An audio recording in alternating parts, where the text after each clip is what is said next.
So, Dan, how's it working now? I think it's working. Is it working? Yeah. You sound awesome. Good job. Sick. Well done, sir. Well done. Are you using that newfangled elementary OS I've heard so much about? Okay, so I was on the experimental Artful build that is super unstable, and so every time I open Mumble, it would just destroy my session. It would just crash. Oh, man. Oh, dear. Yeah, so I came back to stable, and everything works. Yeah. Yeah. So is that a yes? You are Yes. on? Mhm. Yeah, of course. Glad we sorted that. I'd I'd just like to point out 1 week away from release, and I'm using Ubuntu Mate 17.10. Oh, boom. Just fine. Oh, shots fired. Shots fired. This is Linux Unplugged, episode 218 for Tuesday, October 10th, 2017.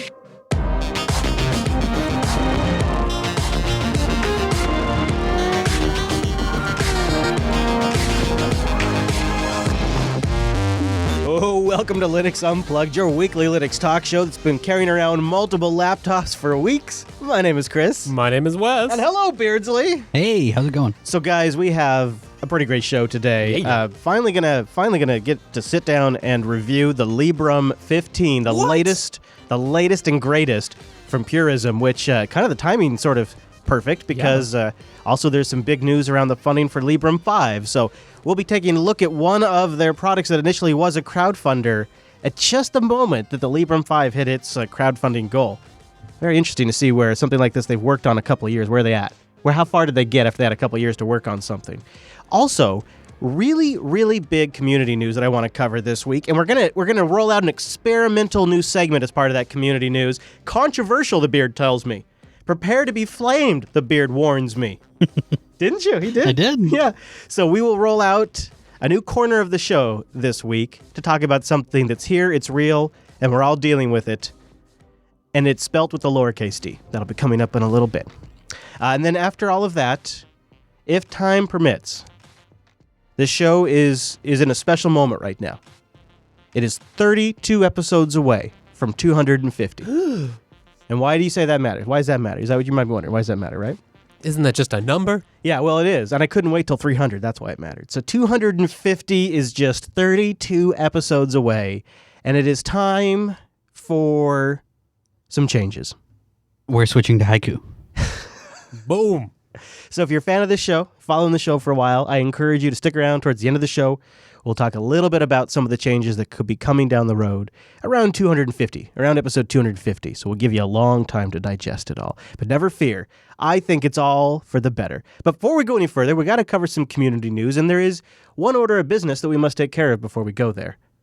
And that's bringing in our virtual lug. Time-appropriate greetings. Mumble Room. Hello. Hello. Hello. Jeez. Hi. Well, I'm like William Shatner getting thrown across his bridge right now with We got that some excited people. They're fired up and ready to go. Yeah. I'll tell you what I'm fired up about. One of the projects that has one of the worst names in recent history, but is so damn useful, FW Update. Firmware update, FW Upd, just hit version 1.0. Now, this is that special little bit of magic that's a lot of good software, but also a lot of really great partnerships and relationships that have resulted in Linux users getting firmware updates to critical pieces of hardware in their machine via software updates, like any modern desktop system does in 2017. And they just hit version 1.0. Since they've started the project, they've basically re-architected the way the entire daemon works. They've reimagined how the metadata is downloaded and managed. They've changed core ways of the way things themselves are done with the upgrades. They now support 72 different kinds of hardware, with support for another dozen or so currently being worked on. And lots of vendors are now using the LVFS project to distribute firmware. Now, LVFS project stands for the Linux Vendor Firmware Project. Every month, 165,000 plus devices get updated Nice. using FW Update. Now that is... Some good progress. Yeah. Dell, as you might know if you've followed some of our coverage here on this network, has been a huge supporter, they write, since the early days. Now, smaller companies like Logitech are also supporting the project. And he also gives a shout out to his employer, Red Hat, who's given him the resources and infrastructure and some of the political handshaking that has been needed that he said literally no one else would have given him. And he's extremely grateful. So this is huge. This is one of those little bits of software that doesn't have a really flashy name. You know, if this was something that like Macs didn't have, and then all of a sudden they got this feature, they would give it some sort of great name like active firmware updates or something. Like it would have some sort of publicity name, and it would be a feature in the OS that this version of the OS finally supports. But in Linux land, it just slowly gets rolled out. And one day when you're on a Linux machine and you run GNOME Software Center and you go to updates, you see there's a firmware update. And you click it and you just installed your firmware update. And you don't think about the fact that you didn't have to go download an exe from their horrible drivers website. You didn't have to go find some weird version of FreeDOS or something like that. Man. Like it just worked. And that's why this project's so great. And it's really great to see them hit version 1.0. And there's a lot of devices on that list. You should go check tons of Dell things, the Color Hug, the Logitech Unifying Receiver, which a lot of people probably use. Like that's awesome. I'm hopeful that Dell gets support for this on some of their servers at some point, because I think that would be handy. Sure, there's usually like IPMI or other ways to do it, but it'd be awesome to be able to do it just from your regular old operating system. Yeah, absolutely. So I have a segment that I want to roll out, a corner, if you will. It's for people who like to mess with computers. Now, I'm going to call this the Systemd corner, and the value of this is negative. I apologize if you're not a Systemd fan. I understand. It is a bit of a complex beast. But it is the reality in which we find ourselves today, and there have been some interesting developments in Systemd land, and I thought since most of us are going to be running a version of Linux that uses it, maybe we should know what those things are. So we now dive into the complex and inspired world of Systemd, and there's some new features, Wes. There's some really nice new features. I highlighted a few, like one I thought that was particularly neat was dynamic users, which is coming to Systemd 235, and you can now configure Systemd to dynamically allocate Unix user IDs for service processes when they start, and then they release the user ID when it stops them. It's pretty secure, and it mixes well with transient services. It works with socket-activated services and with service templating. So instead of having to have user accounts sitting around that could be exploited, user accounts created, the UID that is necessary is created. When the service is done, it's destroyed. The other part I like about this is not necessarily just the dynamic users thing, but they talk a lot about the methods that you have available with Systemd, like, all right, it runs as a dynamic user, and then you can pick and choose either temporary or permanent places on the file system to give it write access to, and it won't be able to write outside of that, which there's a ton of things I can think like, much like snaps do in some ways, where you're just like, you need to save your data in your spot. I will go fetch it when I need it. Don't touch anything else in my home dir. Now, there's something else that they've added that I didn't even really think about until I saw it as a feature, and I'm like, oh, geez, I can't believe we didn't have this. So Systemd analyzes gained new verbs like get log level and get log target, which will print the logging level and the target of the system manager, which is, if you think about what they're saying here, is now you can ask the system what level in which are you logging at. And you could not ask the system that before this necessarily, but more so than that, they're going to be able to expose this to like GNOME logs up in the GUI level, so you'll be able to open up your local desktop log manager and see your system is currently logging at this level right now, which that is kind of like one of those. I'm surprised we didn't have those features. And then here's another one in that category. For each service unit, or for each time a service is restarted, there'll be a counter that is now kept. So you can keep track of how often the service restarts. It's increased each time the service is restarted. And you'll be able to query like systemctl show -p number of restarts for service X. And you can see if your Nginx daemon is restarting constantly, and you get an idea of how many times that's happened, which I think is just going to be really great information. But then last but not least, before we get out of the corner, you noticed a little something about kind of a clever way that Systemd murders people's system processes. And murders them good. It really does, because it does it in a way where they don't make a big fuss, and then it can just go and clean house after that. I don't want to steal your thunder because you found this one, but I thought this is pretty great. The way I guess they use SigStop before a real signal before it gets any other signals, the process gets any other signals that would prevent it from closing. Like, so before it can lock up because it got another signal, they send it a SigStop. The process suspends, and then you can go in and you can just tell it all to die right there on the spot. And the ones that don't die, they'll come back, they'll get woken up, and then you can generally go back and clean them up in a loop and kill them again. It seems like it was just a really simple kind of way to sort of kill processes. And I thought, okay, well, that was, you put it in the Slack, so I I didn't mean to steal it, but what no, did you not like? at all. No, I think it's just good to see the implementation of Something what's going simple on. for a common problem. Yes.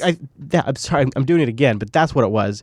It was something simple for system where otherwise we attribute systemd as this huge monster, and this was just a really clean, plain, simple way to do something. Right. Like there's plenty of things systemd does wrong. I will not try to say that it's this perfect piece of software or anything like that. But when they do things right, or if there's something interesting, it's interesting to see. And I have not dived that deep into the internals, so it's cool to see like a filtered version, a look inside. Yeah. So something that I've noticed that you guys didn't mention, there's also systemd run gained support for a new pipe command, which allows you to invoke arbitrary processes as systemd services. So you get all the benefits of systemd, like the systemd logging, while still allowing them to be integrated into the classic Unix shell pipeline. Fascinating. That is a good catch. Yeah, right. Yeah, so you can like spin up a pipeline, give it like a temporary working dir to store all of its stuff, logs to the journal, and then have it all disappear as a user that no longer exists. There you go. So, okay. Everybody okay? Did everybody make it? Did you survive? I'm in a cold sweat now, but let's just carry on. All right, and that concludes our systemd corner. I thought We're gonna need a theme for this. I know. Or some music. I'm just hacking it together as we go right now. But I thought somebody screaming about doing only one job sort of was appropriate for systemd because it's sort of a, Okay, so almost too appropriate. yeah, it was kind of ironically appropriate. So before we run, Mr. Wes Payne and I had a chance to go to SeaGL last week actually, and Wes even had a talk there, which that's right. I attended, and this was my first time going to SeaGL. It's in Seattle at the Seattle Central College, and it ran this last weekend, and a lot of our friends are there. Oh yeah, Valerie from the Ubuntu WA in Oregon, and KDE. I think she actually is probably with KDE. She was there. Ian from System 76 was there as well, and he gave a talk as well as he sat at a booth. And yeah, it was not a huge event. In fact, it sort of hit that sweet spot. If you want something that's not a very, very large production, but still has really interesting, informative talks, it sort of nails that. Like, I'll give you an example. Like, so while Wes was giving a talk on Clojure, there was also a talk on how to set up like a KeyPass setup with your own private sync and encrypted backup. And then in another room, there was a talk about how to wire an automated chicken door using a Raspberry Pi. And like those were the talks that were all going on at once. And that gives you sort of it is like that all day. And almost every talk, there was something like, I would really like to go to that. Mm-hmm. And so you gave one. Yeah. What did you think? What was that process like for you? Was that your first talk at a Linux event? At a Linux event, yes. I've given other talks, but at a Linux event, yes. It was a lot of fun. It was super easy when I was submitting and preparing and saying like, oh, do I want to try to give one here? All the people in their IRC room, the people volunteers, the people running it, super nice, super helpful. Really, it's just a great conference. I'm glad to have been a part. I'm glad to have gone this year. And I hope you're right. It wasn't super huge, but I thought they got a good array. Like there's a lot of speakers from not in this area. Microsoft was represented. IBM had several people there. As you said, System 76. So I think it's an up and comer. Hopefully something to watch. And it feels like Seattle's a big enough tech hub with enough tech people and companies there that it makes sense for a Linux type event like this to exist. So it sounds like this year went great. I hope that keeps going. Yeah, I found it to be a little smaller scale than like a Linux Fest. It was more like probably a crowd of 400 or 500. Yeah, probably. Yeah, and it was the venue was a school, Seattle Central College, and it was in session. So at certain times you were walking around the hallways with college students going between rooms, which not quite my thing, but not bad either. A little chaotic, but not bad. I guess they had to do some rescheduling too. There was like an HVAC problem, so they had to change some of the rooms that they were using near the last minute. I don't know if that played a role. There's always complications like that. But either way, a nice group of people, nice group of talks, definitely worth the travel if you're in the area. So yeah, I'll probably go back for a bit next year too. I got to meet up with a few Jupiter Broadcasting listeners, so that was cool. I like that. And then the year I went, the fire alarm went off, so you guys lucked out. Really? Ouch. And then after it was all done, Wes and I went to Angela's Angela's family diner. Oh, that was a ton of fun. Yeah, so we went down to Planet Java Diner and we got chicken strips. Wes and I were adorable and got chicken strips together. Twinsies. Yeah, we totally went twinsies on lunch, and then you know what? We went and got cookies. So it was actually all around a pretty good time. Did you guys share a milkshake? No, but those cookies are worth getting. Those are super good. So yeah, SeaGL was a good event. The Seattle area is good. If you can make it out, maybe go next year. Maybe. And now we look forward, my friends. Now we look forward. So there's many things to chat about. So let's take a moment and thank Ting for sponsoring the Unplugged program. Go to linux.ting.com to sign up, and that's where you'll get $25 off a device or $25 in service credit if you bring a device. Check their BYOD page, because over there they'll list all the devices that are compatible, and you'll be impressed with the list because they have a CDMA network and a GSM network. They have a really well-designed dashboard where it gives you a quick access to your minutes, your messages, or your megabytes, whatever you've used, or you could turn a line off, or you could turn a line on and just use only text, or only use data, or only use phone. Like, you have all these really different granular levels of control. You can set usage alerts. You can name the line, so you don't have to go by the numbers, but you can go by like a easy to know alias, and then that shows up across like the mobile apps too. It's really sophisticated. Now, here's the nice thing about a $25 service credit. See, your average Ting line is going to be around $23, $24 a month. And that's after your minutes and your messages and your megabytes are added up, and the $6 for the line. You're still going to be around this pretty low price point. So if you get a $25 service credit, it's going to pay for more than your first month. I really, really like that, because that's what happened to me. And that experience, that made me a Ting customer for life. And of course, they've got devices you can buy directly. Like I said, you can bring your own. And if you're watching their Twitter page, and you can find that at Ting FTW on Twitter, you'll see that they're giving away 2 gigabytes of data right now. If you add a line to your Ting account, you'll get 2 gigs of free data. So if you're already a Ting customer, check that out. If you're not, go to linux.ting.com, linux.ting.com, and a big thank you to Ting for sponsoring the Linux Unplugged program. Linux.ting.com, nationwide coverage with no contracts and no early termination fees. Whoa. Linux.ting.com. So you found this really great, I think you found this really great, unless the beard found it. I'm sorry if I'm misattributing, but this really great app called Tor Proxy, which uses NetFilter hooks in the Linux kernel to route all of your network traffic to the Tor network. It uses NetFilter hooks, and then it just makes sure that all of your outbound traffic that, of course, the kernel would be responsible for anyways, gets routed to the Tor network. Now, here's a major limitation. It only supports IP4 traffic, and it's TCP IP4, so no UDP fancy shenanigans, no IPv6, and no pings, no ICMP pings. Get those out of here. Yeah, get those out of here. But this is a pretty neat thing.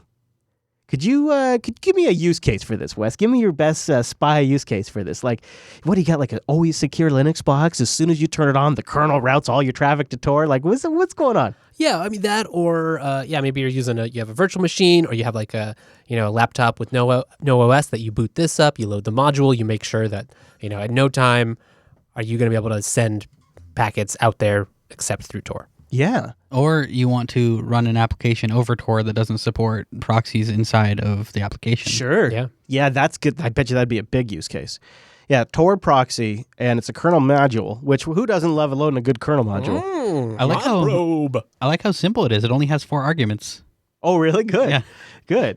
I was going to say I like that they tested against kernel 3.16, so I'm like, oh, okay. But what are the arguments? Well, you have -s, which is to insert the module inside the proxy. Sure. You have -i, which is just to insert the module. You have -r, which is to remove the module, and you have -t, which is to refresh the relay tables. That's pretty simple. Yep. That's it. I can get behind that. That's how you build your ultimate secure box. Somebody make a live CD that does that. The downside is the proxy must be run as root, and Tor must be running. So you are putting something network enabled on root. Yeah, that is a downside. I also noticed that, like, if you want to get to any hidden services, you're still going to have to use a Tor browser to do that. Yeah. But I guess that's kind of expected. So I saw a question on our Linux, and I know I've had offline conversations with Wimpy about this, but I figured it might be on the minds of a lot of listeners out there. And I did see it show up on our Linux, so I thought, well, let's talk about this for a moment, and maybe Wimpy, you could chime in and share as much as you'd like. I just want to find a game, I think or a name, I think, is the person's handle on Reddit. Why did Compiz die? I don't understand. People act like Compiz archaic, or maybe it's gimmicky and buggy, but that hasn't been my experience at all. I don't really understand why it's gone away. I liked GNOME Shell, but I like Compiz much, much more.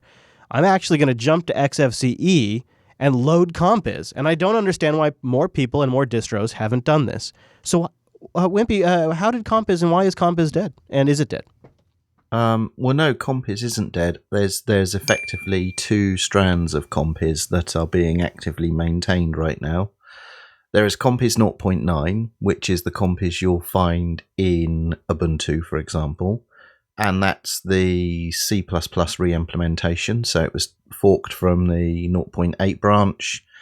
A whole load of stuff was reworked, and all of the plugins that are available there were also made to work with EGL, so they work on things like ARM devices and what have you. And then you have Compiz Reloaded, which is based on the 0.8 branch, so pre the C++ re-implementation, and has a wider selection of plugins available, but not all of those are available for EGL, and both of those projects are alive and well. Ubuntu Mate ships Compiz 0.9 by default. Obviously, Ubuntu 16.04 is shipping Compiz because that's where a lot of the Unity functionality is exposed. And I think I'm right in saying that the Fedora Mate spin comes with Compiz Reloaded. Oh, so, it's funny because Veritunda makes the obvious joke in the room. And you're right, Veritunda. Everybody, when you say Compiz, you think of things like cubes or... oh, yeah. Or the aquarium. My windows don't wiggle anymore. Wiggly windows, wobbly windows. Yeah, I mean, if you've got no taste, then those things are turned on by default. Then Linux is the place to be. If you're actually using Compiz for, feature enhancement, then maybe Compiz is used a little bit more sensibly and tastefully. Yeah, that's always why I've liked it, is because it always gave my system this feeling like it was keeping up with me. Like the smoothness to the window draws and movements to the windows, and the fact that maybe my disk might be busy, but the windows would still render rather cleanly and smoothly. To me, that was always the draw to Compiz. I think my favorite Compiz feature was actually, it was my first experience with live previews in your Alt-Tab menu. Oh yeah. Good point, Beard. Yeah, Wow. and also hover over the icon and see a preview of your minimized window and stuff. The window peeking. Yep. Yeah. Yeah, there is some genuinely useful functionality in Compiz, and if you're using a desktop environment which is using X, then it's a great way to get, in most cases, a tear-free experience. And also, in my experience, I've been working on Compiz for just over 2.5 years now. I don't find it to be buggy or crashy. You often see throwaway comments, in the various or it steals a lot of frames forums. per second or memory. Oh, it's it's crashy and it's buggy. Well, I don't see that. I use it all day, all the live long day for years, and I don't think I've ever seen Compiz actually crash on me. It's usually something else that causes a disastrous failure. It's not Compiz.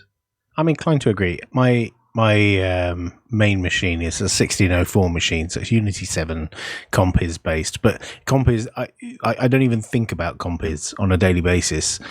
I don't really think about Unity 7 on a daily basis. It's just the thing that puts Windows on my screen. And I tend to leave my machine on all the time, and I get quite decent uptime without my desktop dying in any way, shape or form. So yeah, that might have been the case some time ago, and there may have been some instability when Compiz 0.8 transitioned over to C++ in the 0.9 and the early days of Unity plugin. But these days, I don't see it being anywhere near as crashy as people say. In fact, before I joined this Hangout, I was playing a 3D accelerated game via Steam on one display while displaying other stuff on 2 other displays, and everything just worked perfectly, and I didn't get any rendering issues or crashing at all. Right. It's just expected that it just works, and it does. In 2017 it does. Yeah, I've really had no problem with it. We have a machine here in the studio running Unity 7 on the last LTS release, and I never think about Compiz. I never give it 2 thoughts. The only thing I ever think about is the interface always seems fairly responsive. And I appreciate that aspect of the computer. Yeah, definitely. You know, it gives me some pause, though, now that I think about this, because you've all just made really great points. Comp is still maintained. It technically does something superior that we all enjoy. And while we have projects out there like Kwin, which are great projects, I still find projects like Compiz to still have a considerable amount of value, specifically for me and how I use Linux. Just, for me personally, I like using a desktop with Compiz. And I wish... You and millions of other people. I wish there was a way to have that with GNOME 3. Because that's what I'm going to miss, I think, the most about the transition for the Ubuntu desktop. That was always one of the things I liked the most, is when I would load up a Unity 7 Ubuntu desktop, which I didn't use very often, but when I loaded it, I was always like, gosh, this thing is smooth and polished. And I think Comp has played that role. And I admit I'm a little biased at the moment because just before we went on air, GNOME 3 crashed and we lost audio on our live stream again. And we're back to having GNOME 3 crashes after weeks of things working great, and we've made no software changes at all. And yet we're now back to having GNOME 3 crashes. So I do admit I'm a little... Right. But let's not get rose-tinted spectacles. When Ubuntu switched to Unity, it was pretty fraught. Yeah. And yeah. Unity in the early days and Compiz in the early days was pretty unstable. Yeah, and I guess I feel like I've gone through that, though. I don't really feel like doing that again. Right, well, you don't have to, because the 1710 release is an interim release. There's no reason why you as a normal user, I don't mean you, Chris, as a podcaster and a tech journalist, right. I mean a normal user would have to upgrade to 1710. They might do it out of curiosity, and they might run it in a VM or on a spare laptop, but there's no obligation to run it. Sure. Other than curiosity. So fair enough. Wait for the 1804 release when things are a bit more stable, and the upstream GNOME developers have had a ton of bugs filed by, quite a few Ubuntu users who are enthusiastic and do want to try this stuff early. But I think when you get to 1804, I think, given that Unity 7 has stabilized over the last 3 years, 4 years or so, you picture where we'll be with GNOME Shell in, I don't know, the 2020 LTS release. Just think how rock solid that 2020 release. I know that's quite a hard picture for some people to grasp, but think how stable that's going to be. And that's effectively where we are with Unity 7. That's a good point. And that is the nice aspect about LTSs and the fact that there's many other desktops out there that we do have. There are other islands we can hop to.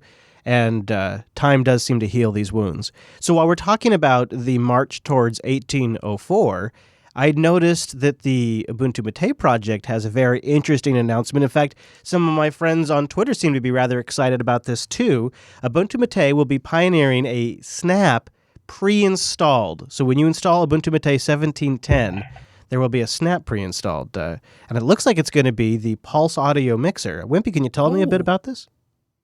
Yeah, I can. So as of yesterday, I believe that landed. So you were at the Ubuntu Rally, and this was one of the outcomes of the Ubuntu Rally, which was how do we put the last pieces in place so that it's possible to ship a snap pre-installed by default in the ISO images. And I was approached as Ubuntu Mate to sort of sound me out to see if we'd be able to do this and work on this so that we could learn some lessons and feed that back to the Ubuntu desktop team proper, so they've got sight of how things have gone and what we've learned in readiness for 1804. So we've chosen to ship the Pulse Mixer application by default, which is a console-based mixer for Pulse. And in fact, when I was fumbling with my audio earlier, it was actually that I used to sort my volume levels out, because it's quite fine-grained in what it can do. So that's now pre-installed by default on the daily images. So we've got a post over at community.ubuntu.com. Which is a call for testing for anyone who's interested in Ubuntu, not necessarily Ubuntu Mate, to come and grab the daily images and test it and make sure that Pulse Mixer application is working correctly. So there's a lot to what you just said, and this is remarkable. So there's a lot a listener could infer based on this conversation, so I think we should be pretty clear. You say you're shipping a snap in Ubuntu Mate in preparation for 1804. Now, if I were an alarmist, I'd say that means that 1804, everything's going to be snap. That's not what's happening here, right? No, there's no plans for everything to be a snap in 1804. Although, if there was a new flavour to crop up where everything being a snap made sense, then that would be possible. There could be some interesting use cases for this sort of thing, like Ubuntu Kodi, for example. You could have an Ubuntu Kodi distribution where Kodi is provided as a snap and is permanently upgraded to the latest stable release, even though that you're on an LTS that's running for 5 years, unchanging, but the core application I would run moves that. on top. That would be quite a nice way to do this. Yeah. Or an Ubuntu kiosk that has just like the base install and a browser, and that's it. And the networking stack and everything is nicely confined. So someone coming up to use that kiosk knows that nothing else is going to infringe upon the data that they're saving at that time. So why Pulse audio mixer or Pulse mixer? And what does having it installed by default? What kind of value does that have? Right. Well, the particular reason that this application has been chosen is because until it was a snap, there was no easy way to install this on Debian and Ubuntu, because this application has never been in the Debian or Ubuntu archives before. And in fact, it was Popey spotted what's called an ITP on the Debian mailing lists. An ITP is an intent to package. And that was a request by somebody to say, package this software for Debian and Ubuntu. So in the 2 weeks that have elapsed since that ITP post, a snap has been created.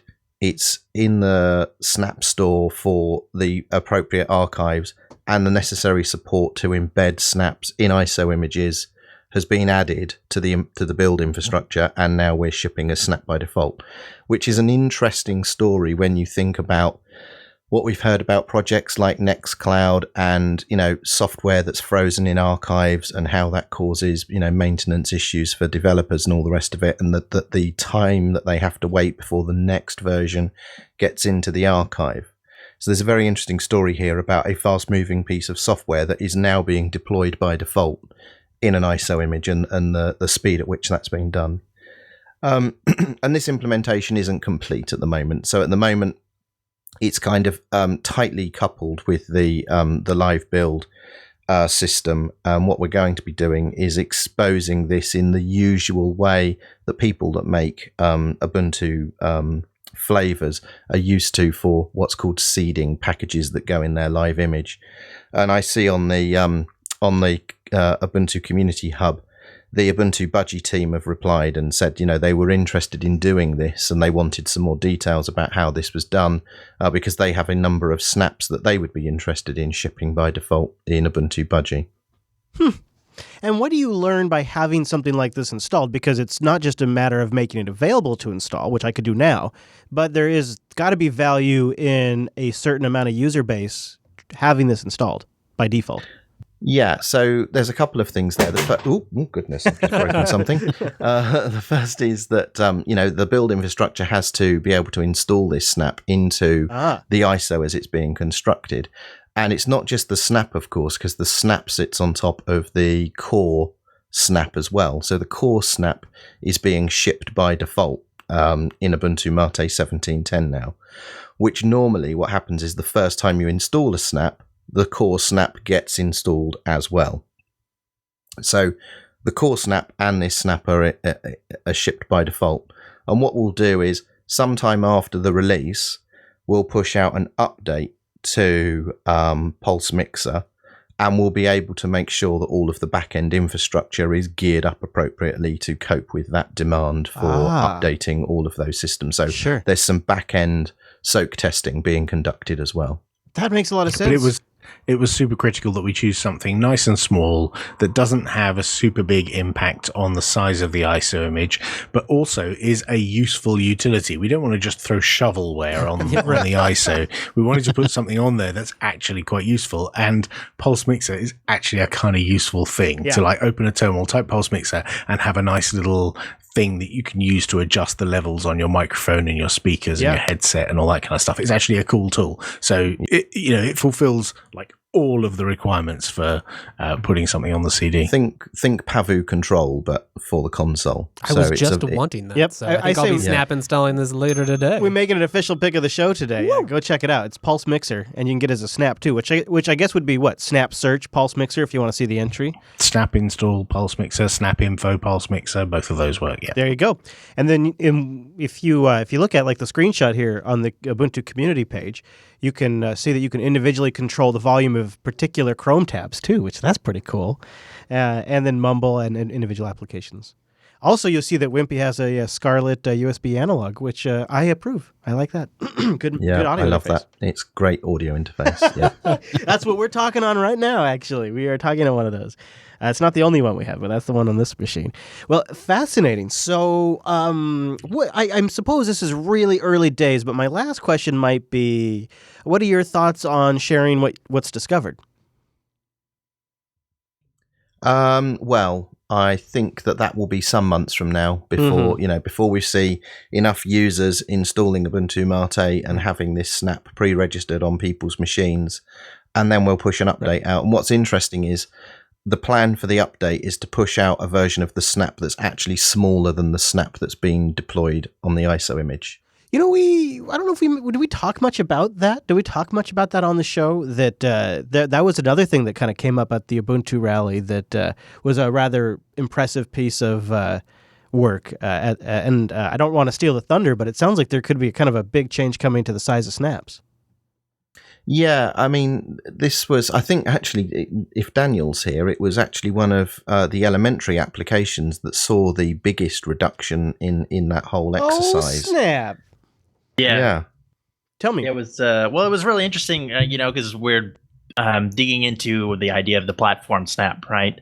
And trying to make sure that the size of the snaps were comparable to their deb package equivalents, right? And because we're kind of sticklers about that kind of stuff, and we kept poking and going, can it get smaller? Can't it get just a little bit smaller? And Ken was just furiously typing, okay, maybe if we did this and did that, and we finally poked him enough that he found a hidden off by default option that just drastically reduces the size of snaps. Really? The really cool thing was Ken found it via the KDE developers who were also there at the rally. It was actually one of the KDE developers, Scarlett, who's been going like a machine snapping all the KDE apps. Yeah. There's loads of them been pushed in the store. And she said, oh yeah, you want this option and this will make your snaps much smaller. She passed that on to Ken, and then that little word of mouth thing made all the snaps much smaller. Not just the elementary ones, but all the GNOME ones as well. It was great. Yeah, significantly smaller. Which is... I think in the case of... was it Vocal that was being snapped at the time, Daniel? No, we were actually just doing the calculator. We were trying to start that simple. Was it. Yeah, and the calculator... I think it was something like 9 meg, and then this change was made, and it was 136K. Yeah. Oh! That's quite the diet. That is really... Good work. That's something like... That should just make it across Mark's desk at some point. Like, if nothing else, you can say, well, we can take that away from the Ubuntu rally, Mark. We got that. Because you could make, that's a good bullet point. Well, good work, gentlemen. Curious to see where this goes. And, of course, the timeline's rather obvious, I suppose, because this is all an effort to collect data for 1804, in a sense, to determine how far you go. So I guess... in a sense, like, you're going to have to kind of turn this thing around in a few months, really. Yeah, I mean, I don't know what the plans of the desktop team are, but you will have seen that Ken, as we've just discussed, Ken has been snapping a number of the GNOME desktop applications, and other members of the desktop team have been doing the same. It may well be that some of those applications ship as snaps in 1804, and you have an LTS with rolling applications sitting on top. And the thing that's interesting here is there's this popular meme in the community that snaps are only for IoT and server and don't work for desktop apps. And Ken is totally proving that wrong in multiple ways. Like, the snap daemon that runs on 1804 next year is the same snap daemon that runs on 1604 that was released a year ago.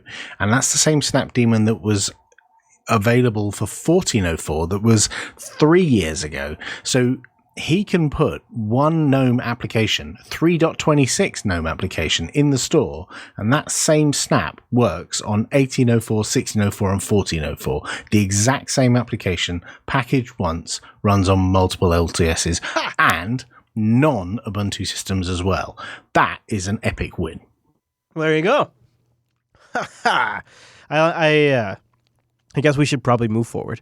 But I guess this is all really, I'm going to say this.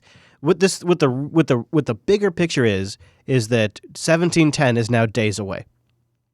And a lot of the stuff is falling into place. And that's really the meta story around all of this. And I'm going to give a plug to the last 2 episodes of Ask Noah. You got to check those out if you are not a routine listener of his show. First of all, he's been killing it recently. And second of all, he has 2 interviews that are split across episode 29 and episode 28. And start with 28. And it's an interview. I maybe Martin or Popey, if you know the name of the developer that Noah was interviewing, but it's Jerry Boland. Thank you. He had a great interview with Jerry, and it talks a lot about Canonical's thoughts around Wayland and how to implement it correctly, where Mir could still have a very real role, especially for smaller desktop projects, and what the hell happens if 1710 ships Wayland by default and it blows up in everybody's face? What happens then? All of that is in episode 28 and then in episode 29 of the Ask Noah show. And so good additional background information as we get really close to the 1710 release. But I can go ahead. I can hear you wanting to wrap up this Ubuntu stuff. I know there's one more thing we want to get to, so go ahead. There is, yes. Yeah. It's all yours. You have the floor. Well, Popey, you've been doing a lot of the legwork on this. Popey, you have the floor. You have the floor, Popey. As you mentioned, Chris, it's a few days away from the 1710 release, and it turns out that the Ubuntu project kicks out a ton of ISO images. It's not just Ubuntu with GNOME. There's all the flavors as well. There's that little known one called Ubuntu Mate, and then there's all the other really big ones as well. Ubuntu, Lubuntu, Kubuntu, Ubuntu Studio. There's just tons. And we need some help from our community to help us test those. And we would really love it if people could join us on Monday. We're having a hangout on Monday, 1500 UTC, I think it is, where myself and Martin are going to go through all you need to do to download the ISO images, get these things booted up on a machine in a USB stick, test that stuff out, report bugs, let us know what's busted so that we can get that stuff fixed. Now, we're not saying it will get fixed for release, which is next Thursday, the 19th of October, but we'll certainly get stuff queued up for immediately after release if it's super critical. So yeah, join me and Martin. If you go to Ubuntu On Air, there's a nice little YouTube video you can watch next Monday on the 16th of October at 1500 UTC. So that's the URL to go to, is ubuntuonair.com next Monday? Yep. All right. You can go to our community site, community.ubuntu.com, and there's a pinned post there as well.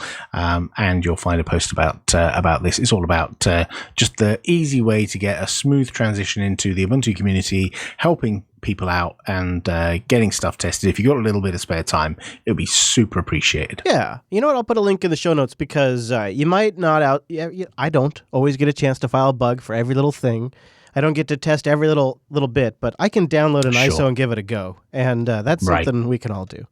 And that's part of the problem is, people find it difficult to do that. The process of filing bugs is a little bit abrasive. We want to make that easier, and if it's difficult, you just tell us what the bug is. We'll reproduce it. We'll file the bug, right? We'll help you through that process. We want to make it easy, but what we need is lots of different people to test this stuff on diverse platforms, lots of different systems, not just the same ThinkPad that everyone in the company has. How about I'll bring my MacBook that I use for video editing? How would you like that? No, don't do that. Nobody wants that. Although I do have a Librem 15 I could bring to the party, which it's... I'll bring my System 76 Lemur, guys. There you go. That's good. Got to make sure that works because... there we go. That's 3 people signed up. Yeah. He's done. Yeah. And because now we got this Librem 15 here in studio that we got to talk about. We got to get to that. And I've been using it now for about 3 weeks, and I wasn't really quite sure how to really do this review. until I went to the Ubuntu rally and I brought this as my daily driver for the rally. And then it all just sort of clicked together. So, and now the timing's worked out really well with them nailing their crowdfunder. So we're going to talk about all of that. We got to get to this thing. We got to discuss this because I'm although we're running a little tight, I'm hoping we'll still have time to also talk about episode 250 and beyond. But first, DigitalOcean, DigitalOcean.com. Go over there and create your account and use our promo code DO Unplugged. It's one word and you get a $10 credit. Now, you can do a lot with this $10 credit. Traditionally, I would say, go spin up a droplet. Go like the $5 a month rig, run it for 2 months for free. Go like a maniac. Lots of distros, great dashboard, data centers all over the world. But now there's a whole new thing you could use that $10 credit for. Wes, I got to recommend, if you haven't had a chance yet, you got to try out the new DigitalOcean Spaces. It's remarkable how straightforward this is. It's simple, reliable object storage. And if you want to use it with their crazy great simple API and programmatically create storage and transfer stuff into it and then destroy the storage, and you can do that. If you also just want to upload some files through a nice web UI, generate a public URL that expires after a couple of days and can be downloaded X number of times and send it out, you can do that. And what's really nice about that is DigitalOcean has really great bandwidth. Like, their hypervisors have 40 gigabit connections, but like the data centers themselves are nuts. And that's where these files are hosted. So you're getting like the full blast of the DigitalOcean data center when you share these links. Right. You don't have to worry. It's not like you put it on some tiny little server whoops, I shared this to so many people. Right. So when it's prepared for that. When you're using it to share files, super fast. When you're using it for like crazy back-end object storage, it's intensely fast. And they're giving a 2-month trial right now. If you go over to DigitalOcean.com, you create your account, apply our promo code DO Unplugged, and you can try out their new Spaces system. Beyond that, though, if you want to create a machine on their infrastructure, be it Ubuntu or Fedora or FreeBSD or Debian, they have the best UI to do this. They have a system that'll get you going in less than 55 seconds. And if you want to attach just traditional block storage that just shows up as like a dev SDA device or whatever, they have that too. You don't have to go with the fancy new object storage if that ain't how you roll. They have monitoring and alerting, they have load balancing as a service, and tons of pre-built open source applications ready to go. It's just really all I have to say right there. There's really no reason. Like, just go sign up, get that, Yeah, $10. $10. You can roll with that for quite a while, especially with that 3 cents an hour, which is my favorite rig. Yeah, right. Like, there's tons of times. There's times where I have no droplets going for a little while. I don't have a need. I have some other things going. Yep. But in like less than a minute, I just open my browser, bump on over there, several new servers. I did that last night. It's so helpful. Yep. And once you have everything set up, you've got your SSH keys in there. Like, it just becomes part of your workflow. Yeah, it's a fun way to play with new open source projects that you've been tinkering around with, or something you find on GitHub. It's pretty cool. It's pretty cool. DigitalOcean.com. Use the promo code DO Unplugged. All one word. You apply to your account after you get started. And a big thank you to DigitalOcean for sponsoring the Unplugged program. So yeah, let's start this, guys. And Mumble Room, please feel free to jump in if you have any questions as we go along. Now, I want to start this review by talking about the obvious elephant in the room. And that is the fact that Purism reached their crowdfunding goal for the Librem 5, which is really kind of remarkable because it's a $1.5 million target. Yeah, that's impressive. Yeah. And this, as you recall, we've talked about this. This is the 5-inch privacy-focused smartphone that they're building from the ground up to use Matrix for encrypted communications. They'll have a separate CPU from the baseband. They're going to have kill switches for the camera. Well, hello. Oh. We have somebody at the door. They'll have separate kill switches for Wi-Fi and cellular connectivity and things like that. And then, of course, they're also going to not necessarily prevent the possibility of connecting to an external display or keyboard and mouse because the thing's running basically Debian. It's pure OS or whatever. With about 3 gigs of RAM, if I recall. Yeah, 32 gigs of storage and a Courage Jack, a.k.a. the headphone port.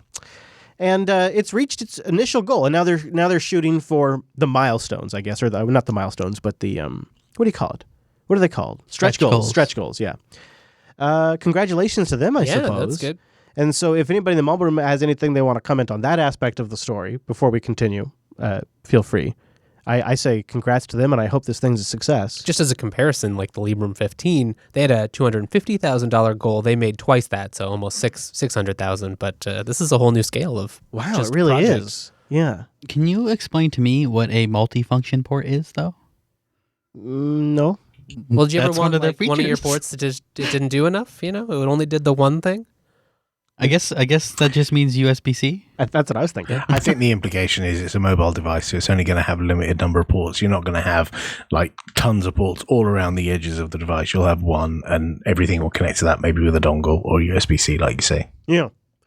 I've been following this with some interest because what seems to have really pushed it over the edge in the final last couple of days here was some people got in at really significantly high levels, like I believe perhaps the highest levels, which is quite remarkable because it caused quite the trajectory, and It was a bit weird, actually.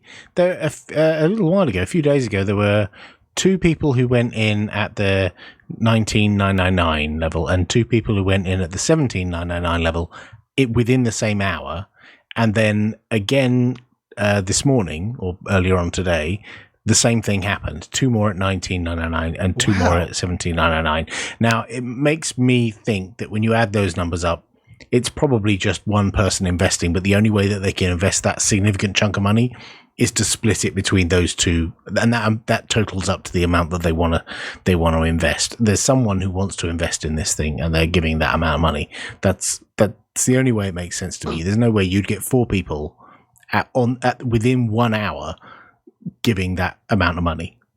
Yeah, and you've been following the chart rather closely, so I think you've got actually a little. A good. You've got literally a good visualization of it, and that seems possible. And I suppose good for them. I think they're running the crowdfunding site themselves, so I don't know if they actually have to disclose who these people are, but I sure would be interested.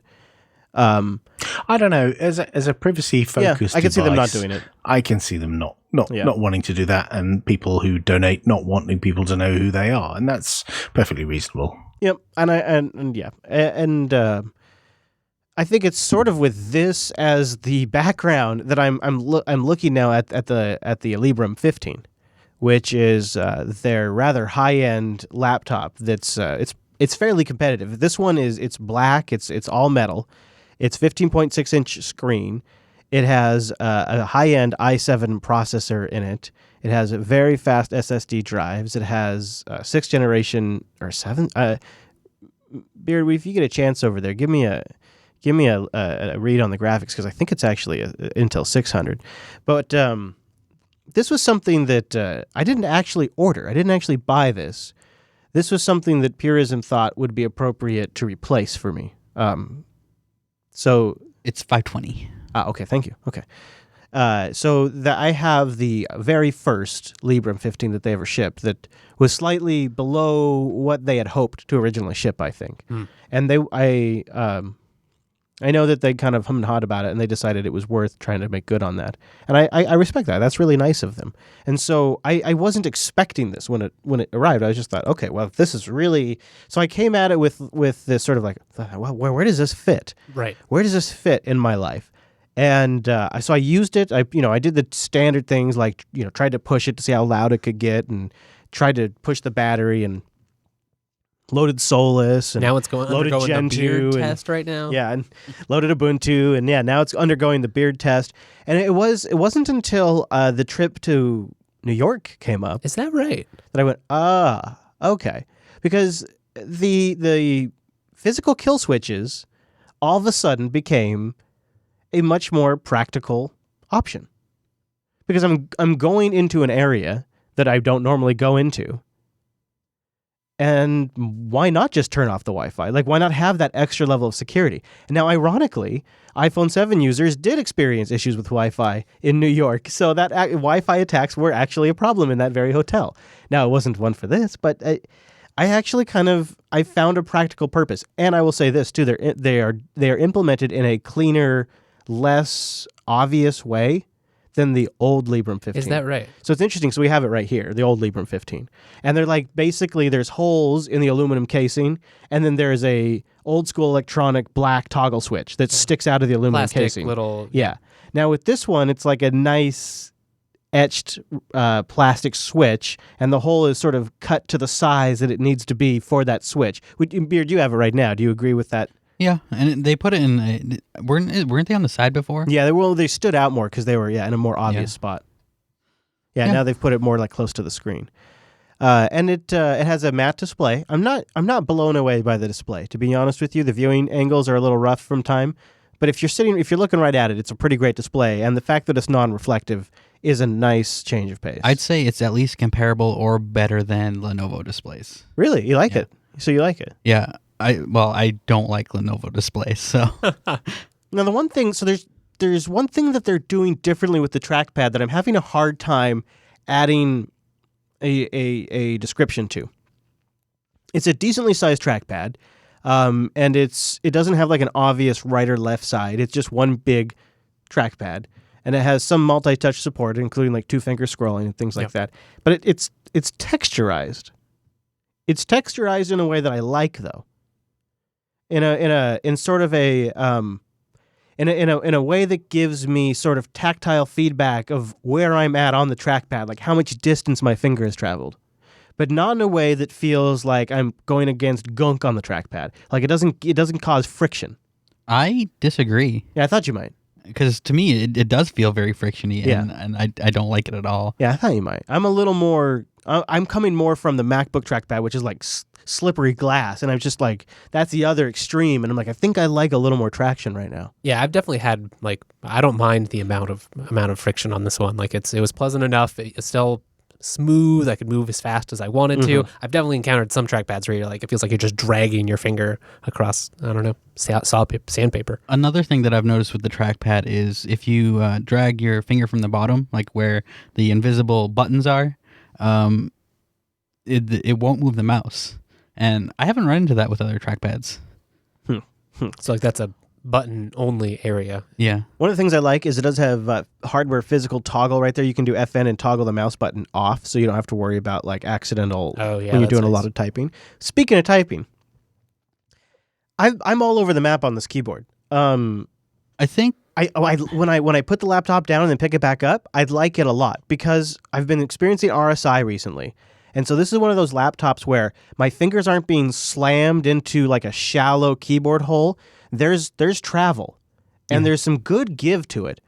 And I like that aspect of it, but my hands don't seem to quite line up. Yeah.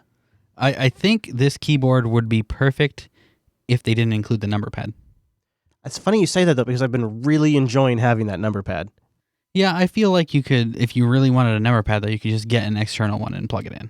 Yeah, I suppose so. And the way the keyboard is, it feels cramped and too off-center, so my fingers are always on the wrong keys. Yeah, I notice it the most when I'm typing like a complicated password. Or when you're going through the Google Doc for the show.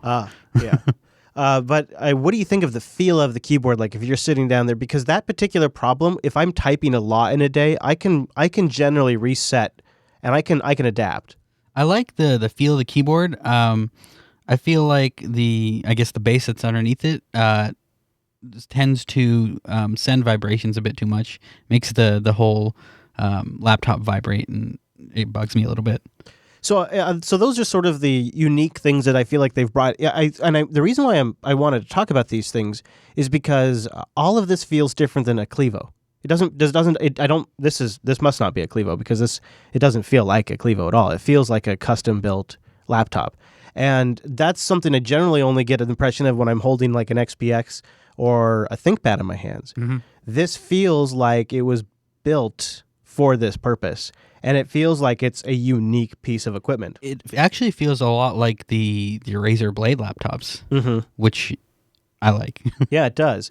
And they have a Purism key on the super key there, so that's the aesthetics. And it's I've mentioned it's like an aluminum all black, and now the performance has been pretty great. I've been trying to get fan issues to crop up because that's what I had original problems with, and been quite happy with. Really? Yeah, the acoustics have been quite. I mean, good. I guess if you took it to New York, you used it. In Yeah, various situations. And in almost all cases, I'd say battery life was pretty average. Were you using any like power top or TLP? No, I wasn't. I was just sort of going with, can I get my work done in the day? Yeah. And I was probably doing 3.5, 4 hours worth of work, and the battery was, and I just plugged it in every single night, and the battery lasted every day for me just fine. I'm gonna run a GPU benchmark and see if it kicks on the fans. Yeah, do it. Yeah, go ahead, because that is an interesting area to play with. So you have something that is notably better than the first model that I got in every single way. Obvious ways like the better CPUs, the better graphics, the faster SSDs, the superior screen, all of those ways. But in some of the ways that are truly purism too, like the way the toggle switches are implemented, or the obvious care that went into the keyboard that feels uniquely purism. And that actually does give me a lot of hope for the Librem 5. If anybody has ever owned a TiVo, you know that the engineers of the TiVo must have spent the majority of their time developing the TiVo remote, because that's truly the most innovative aspect of the TiVo, was the perfect peanut remote. And nobody's ever beat the TiVo remote. Nobody has ever created a better remote than the TiVo remote. And it feels like that's where Purism's going with the keyboard. They're not there yet, but when you sit down and use it, it feels like something unique to them. It doesn't feel like a ThinkPad or a MacBook, and I don't think they're quite there yet, but you can tell a lot of thought and care went into that. And when you're looking at a lot of vendors out there, a lot of whom I respect, who are selling repackaged Clevos in a way that some of those things are sort of standard across all of the models, it's really nice to see some differentiation here. I don't know where they're sourcing it from exactly, so don't quote me on all of that, but it genuinely, somebody who has played with a lot of laptops, it's nice to see a unique trackpad implementation and a unique keyboard implementation with what feels like their own hinge, too, on the laptop screen. And then the performance is, as you would expect with any of this generation of Intel and SSDs. It's like, it may not be perfect. It may not be where we want it to end up, but it feels like there's been care and concern and design choices made. I opted not to use Pure OS, so they shipped it to me with no OS installed. And I've tried Solus, I've tried Gentoo, and I've tried Ubuntu 17.10 proper, which is what's on there right now. And Beard, I kind of wanted to get your thoughts about that too, because isn't it? It's like a really great Ubuntu machine, isn't it? Like, it just, the new release and the black casing and the nice screen and the colors with the all black system. It all just goes really well together, don't you think? And it says something about I didn't even realize that this was GNOME or Ubuntu 17.10 until you told me, because it looked just like a Unity desktop. Yeah, it does look a lot like Unity 7 too. Yeah, that as well. So the Librem 15 is actually a contender. I really think it is. I don't know for myself if I would buy one today, because what I need from a system like this today is Thunderbolt 3 support in that USB-C port. And I'd like charging, and I'd like external GPU, because what I want to start doing is I want to start switching over to laptops that have Intel graphics built in with external GPU support. So I can buy one GPU maybe once a year, and then I can switch it between my systems. I was not able to get this to work with my external Thunderbolt 3 dock at all for power or for any devices, external display or anything like that. And that would be something for me that I would really, really want. Now, however, because now that I have this, obviously I'm going to be using it for things. So I'm now going to just make this my Ubuntu 17.10 system for a while, and it'll be my daily driver at home running Ubuntu 17.10. Nice. And I think it's gonna make a great home workstation for me. See, for me, I think long term, I probably would not like this, mostly because it doesn't have a dedicated GPU built in. Yeah, if you could see, that's why I was thinking, like, here at work, I'm gonna want a dedicated GPU. So if you could hook up an external eGPU. Yeah, but for someone like me, I don't want to spend an extra $500 or $600 on an external GPU enclosure that I'm only going to use with one system. Oh yeah, no, I would use it across a couple systems. Yeah. Wimpy sold me on that pretty heavily. Yeah, definitely. But Good build. I would Good not be performance. ashamed to take it into a coffee No. shop or No, conference or no, it looks good and it's clean, and there's no obvious branding on the top. yeah, kind of like that. On the bottom, there's a Purism logo, but it's just white on black. It's nice and clean. I feel like this is actually a laptop. If you took it to like a coffee shop or something, people would ask you what it is. Mhm. It's that good polish wise. Yeah, and I picked up at SeaGL. I picked up an all white circular gnome logo, Ooh, and it would look really good in the Right center in of the that center. laptop. But of course, I may not end up running GNOME. So, but yeah, you're no right. one has to know. Yeah. You just have to have it installed. You don't have to I feel run like we need to do a hardware hack where we just put a glowing gnome foot on the back of the laptop. The next things that'd be cool. The next things I'd really like to see from laptops like this is no power dongle needed, no separate power brick and Yes. dongle. I'd like to see everything being able to be powered off USB-C. That's an important one for me. It really simplifies things if we can get there. I gotta say, man, when I was editing off of a car charger, a cigarette adapter in a car off of USB-C, I was like, this is really useful. And this laptop couldn't do that, and it made it not as usable in the car. And that's just a small thing. It's only really applicable to me. Hashtag Chris problems. And then the other thing I'd really, really, really, really love to start seeing is I'd love to see some other manufacturer besides Lenovo integrate LTE modems or some sort of cellular connectivity into these sons of bitches. Right, but not in a you can add it if you open it up and add, but just like I can check it on the website. I just add and a SIM. have it. I add a SIM card when I get it, and I can get connectivity. Because I would love that. I would pick it all the time. Having always on connectivity is such an important aspect to anybody that would be getting a machine like this. That we're all either jumping on insecure Wi-Fi, or we're tethering our devices in some cockamamie fashion, or we're stopping by Starbucks constantly and getting on the free Google Wi-Fi, and they monitor everything we do. Like, there's no great option. And one of the things that drives me crazy about Noah is him and his fancy-ass Lenovo, where the son of a gun has 2 batteries and an LTE modem, and it all works under Linux. I'm like, I want to buy from a vendor who only builds Linux systems, but has those things.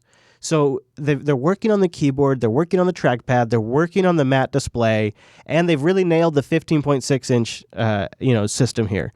If now the next generation could have USB-C charging and Thunderbolt 3 and some sort of cellular connectivity with another hardware switch, which is something they're great at, Yep.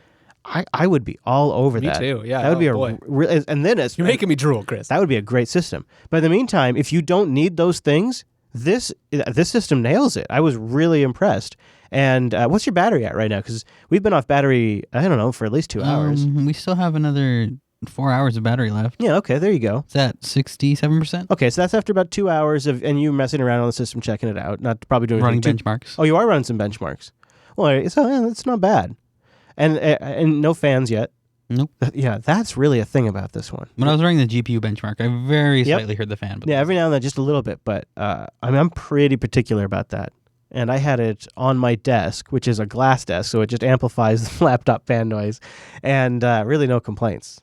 And in fact, you know what? I had some benchmarks running on it when the room was way hotter than it should have been because I didn't leave my window open. And I left my door closed, and I got in there. It was like 85 degrees in American imperial degrees, and I got in there, and it was ridiculously hot, and that laptop was chugging away, and the fan noise was still pretty respectable. It was just like a little background noise.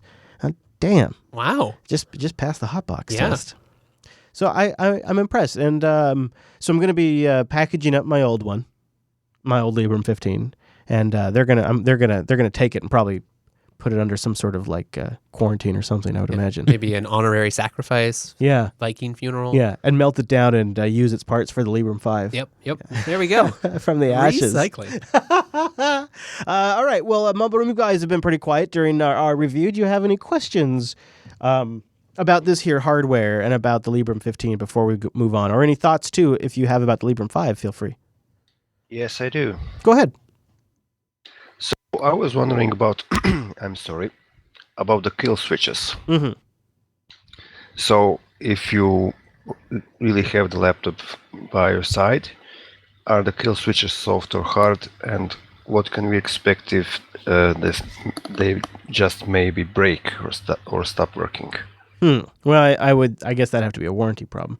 Yeah. So they are hard plastic slide switches that slide to the they come shipped in the on position, and you just pop them over to the off position, sort of like similar to like a mute switch on a smartphone. It's basically a physical disconnect, I believe. Yeah, it is. Yeah, that's how they do it. So it just disappears to the operating system. Oh, that's okay. Thank you. Yeah, I think that's kind of nice, actually. And that's why I think they'd be one of the best vendors to ship a LTE modem, because boy, isn't that something I'd love to just leave switched off completely. Yes, exactly. No doubts about it. No doubts about spying, no doubts about accidental data usage, no doubts about it. Just flip that switch off, and then when I need mobile internet, I flip it on. And I think they'd nail it. Of course, they'd probably say buy a Librem 5. Oh, no. All right. So anybody else? No. I'm good, Chris. I don't really have anything on the top of my head. There you go. Yeah. And, well, there you go. Beardsley, you have any closing thoughts, Beardsley, on that before we move on? I just saw something amusing. The USB hubs that are inside the laptop, apparently the vendor is listed as the Linux Foundation. Really? Yeah. I don't know why. I bet you we could find out. I bet you there's a good story behind that. Yeah, maybe.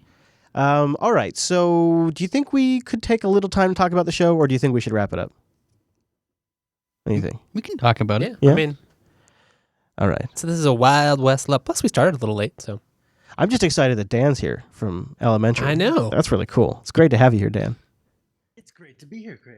So, Glad to have you. Dan was just featured, was it last week in the show? So check out the interview with Dan that we just had last week. All right. So 218 right now.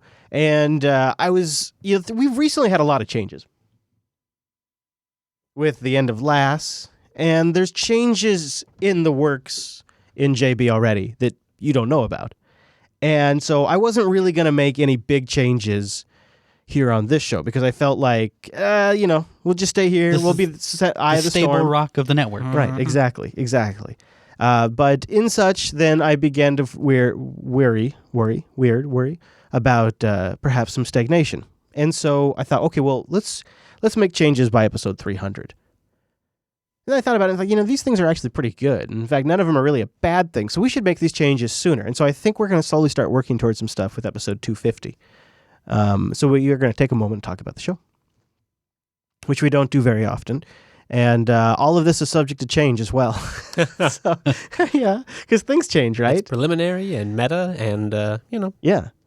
Speaking of things changing, maybe it's time for you to change. linuxacademy.com/unplugged. That's where you go to learn more about Linux and all of the critical technology and the stacks of technology around it. You got to call it a stack. That's what we get to call it a stack now. Out of all of the terms we use, stack is one of them I'm going to take. Linux Academy is a full-featured training library with everything you need to know to learn new skills and advance your career in Linux. They have hands-on scenario-based labs that give you experience on real servers. And they have self-paced in-depth video courses, which means when you have time, you can get the work done. They have course schedulers, so you can pick a time frame and stick to it with certain learning goals. And they have human beings that can help you when you get stuck. And they have learning passes, which are a series of courses and contents planned by instructors for specific career tasks. And they have practice exams, which you can take before you actually go take the big test, which probably would have been maybe one of the number one features maybe that, and maybe the hands-on labs for me would have been the two features when I was trying to get my certs that I could have used a lot more of. I couldn't imagine having Linux Academy back in the day when I was working in IT. Yeah, right. I mean, I use it now just to dabble.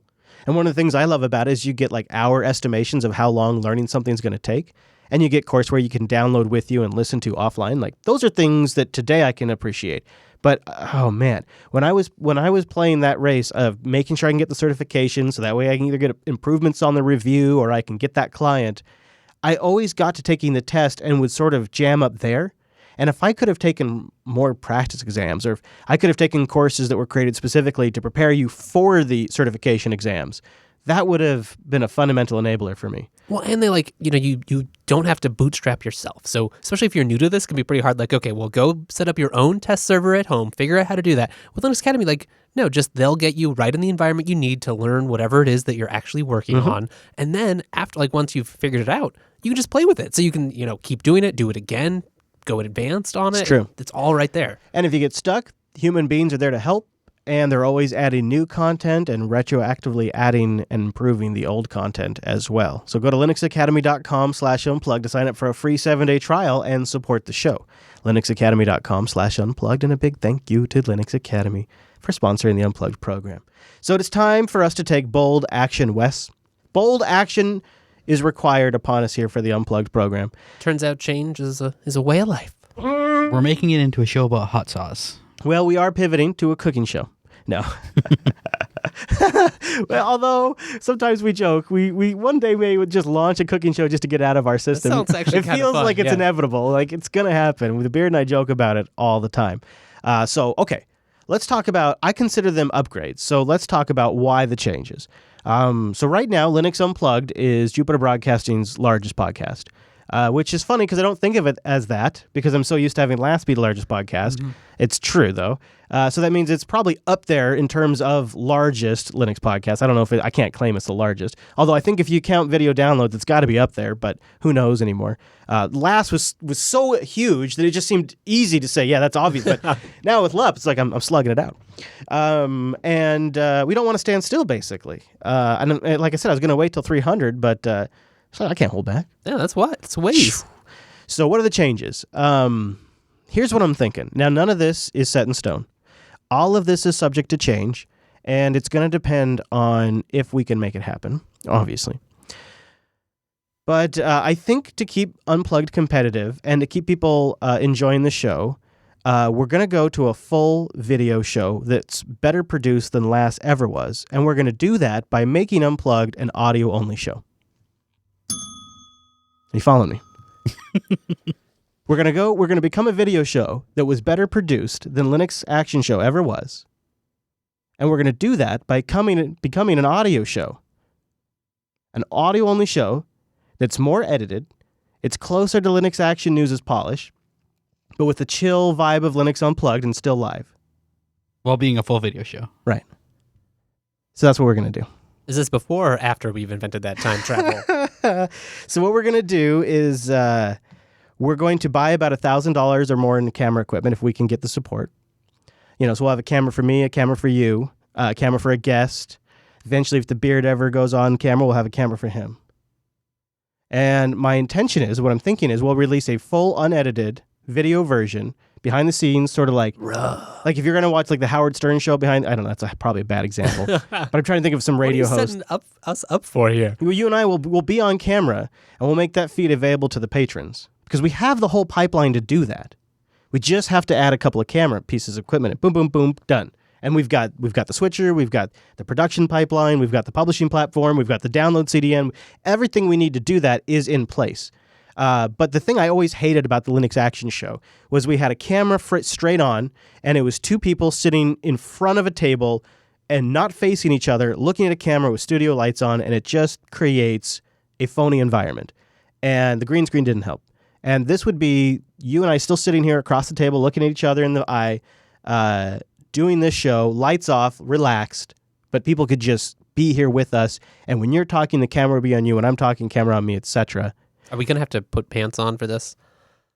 No, Wes. Okay. No, this is for patrons. Oh, right. So then what we'll do, the wider audience will get a better sounding, more polished product. So we'll do multi-track recording of some capacity. I'm not there yet. We may make changes in how we produce the virtual lug so we can improve the audio quality there. And that will be a show, and we'll make small edits to that. So that way, like if there's some weird, erroneous loud noise or a click or a clack or too much talking over each other, we'll clean some of that up and publish that as the standard show with well-produced audio levels, slightly tighter and cleaner production, but not dramatically changed, which would be the main show. And then if you want the behind-the-scenes version, we'll have that completely unedited version that we have now. It'll be like you're just right here in the studio with us. And I think, and so don't jump to conclusions about to feel the show change or anything like that, because I think if all of this is implemented right, all the things we like about the show will just be better, and it won't be like this radical change to the show. In fact, I could have gotten away without saying anything potentially, but the wider audience should get a better sounding, more polished product that's more competitive, I think. Yeah. and is easier to listen to. And the video version will have better production than the Linux Action Show ever had for those that really want it, that still miss LAS. And the hardware investment would be our initial upfront cost, but then after that, we'd be just utilizing our existing production pipeline we're already plumbed for. So it's a pretty straightforward process for JB to implement. And I think it would make for a good show all around, because those that want a really great audio show will get it, and the people that want a laid-back, sort of low-key video show will get that too. Yeah. A lot of flexibility. And we'll make some changes in how we record the individual microphones and mumble to make this all happen. But all of it will be for the better. So we're working towards 250. Now, I think what we're going to do, and we haven't made the official changes yet, but I think what we're going to do is we're going to set a milestone on our Patreon page at patreon.com/JupiterSignal for $4,500. So we have to change some of the milestone stuff right now. And we're going to work towards that, because we're going to make the initial purchase for the cameras, but then also we're going to either hire somebody, or I'm going to, or somebody is going to be editing the audio version of this show. So that way it's a fully fledged, well-produced, supported product. And so we're also going to be trying to raise funds to make that happen. And so that's why we're hoping that if people like this idea or just want to help us improve the production quality of the show, they'd consider becoming a patron at patreon.com/JupiterSignal. And then once you become one, later on, once the video version is published, you would get access to that. Right. Which is really not too far away. It just takes time and cameras. Yeah. All of which we can figure out, but just going to take some financing. And I know that all sounds like a lot, but if you think about all the pieces we have in place, it's actually all quite doable. Because the video can be produced on OBS. Yeah, we have that. And that's running all the time. The audio can be recorded on a separate machine on a multi-track recorder that spits out FLAC files or WAV files or whatever that goes off to Rekai or a dedicated audio editor or myself, that then runs the production on that and publishes that as an MP3, an OGG, or WebM, or whatever crazy-ass format people want. Right. And that nothing really changes there. And the video version is already done because it's unedited. Yeah, it's just a live OBS straight... creates the file, and then we upload that to Scale Engine, we publish it to the patrons, and we're done. And we don't walk this weird, awkward line anymore. It just takes us changing some hardware, or actually adding some hardware, and adding some staffing. Yeah. Contract staffing, likely. So it seems doable. So we're gonna try to get to a new milestone on Patreon to get there, and I'm gonna say I'm hoping we get there by 250. We'll see. What do you guys think? Am I crazy? Everybody? Seems good to me. No, I like that idea. I mean, sounds good. Video can be fun. I like the live unplugged aspect, and we're hanging out here. It's a lot of fun. I think it would be fun to kind of share that more. And also, I've been loving LAN, so there's certainly times I would like. And to you've been on the other end of the actual production aspect of LAN, which that means there's other things there that we gain that are sort of like inside baseball, but great from a production standpoint, exactly. Which would be nice. Yeah. So here's my question, Chris. You're going to be doing a nice audio-focused show. When are you going to upgrade me to an RE20? I know. Maybe we'll do that when we get to the milestone as well, right? Upgrade that microphone, get you off the old stuff. Yeah, see, people don't know because we don't have cameras in here, but Rikai's on this weird old mic that we used to use that we no longer use, but then when we set up 2 more additional chairs in the studio, we had to pull out the old stuff. I miss the sexy bassiness of my voice. Yeah, when you do user, you sit on a different mic, so it sounds like a different Rikai. Yep. Well, yeah, then we'll work on that too. We'll work on that. All right. So if you have any thoughts, I'd like to hear them. So go over to the usual places like jupiterbroadcasting.com/contact, or you can go to linuxunplugged.reddit.com. Or if you're a patron, I'd really like to hear your thoughts at patreon.com/JupiterSignal.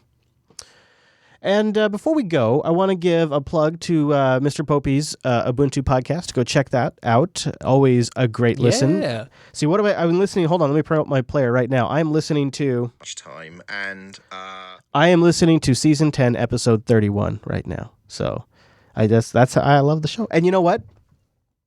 After seeing those guys in New York, I realized I missed hanging out with them when I got back to Washington. That's so sweet. So you want to hear my solution? It's not bulletproof, but it's there. It's getting there. You ready? Hey Siri, what are beans? Bean is a common name for large seeds of several genera of the flowering plant family Fabaceae, also known as Leguminosae, which are used for human or animal food. I've changed my Siri voice to be quote unquote British. And now I think you guys when Siri talks to me, which is weird in a lot of ways when I think about it. Yep. I think about it. Yeah, so check out the Ubuntu podcast and of course ubuntuonair.com on Monday 1500 UTC for the ISO testing. Seems like a good cause. Seems like a very good cause. All right, Thanks, gentlemen. Chris. Yeah, absolutely. Thank you for being here. I think that's going to bring us to the end of this week's show. Is there anything else we want to cover? I was going to try to fit in the Gen 2 review this week, but I think we've kind of run out of time. So I guess we should probably punt that till next week. And, who saw that coming? I didn't. I don't know. We don't want to distract people. Should be thinking about the show, the future, getting excited for it. So that's a perfect note to end. Well, and the Librem 15 review is really the meat of the show. That was the focus this week. So I hate to talk about Gen 2 when it hasn't been the primary focus. So I guess for this week, we're going to punt it. I didn't see it coming. Didn't see it. I apologize. I'm sure we'll get to it soon, though. I'm sure that's coming up very soon, maybe 219. In the meantime, thank you very much for being here. If you'd like to join us, go to jupiterbroadcasting.com/calendar. We have all of our live times there. And then we got a mumble room you can participate in. A mumble room. Go to mumble.jupitercalling.com for the setup guide. As long as we're still using that. We'll see. You can also subscribe to get the show weekly. And of course, we appreciate any content on the subreddit that I mentioned just a bit ago. Follow the network at Jupiter Signal on Twitters, and we'll see you right back here next Tuesday.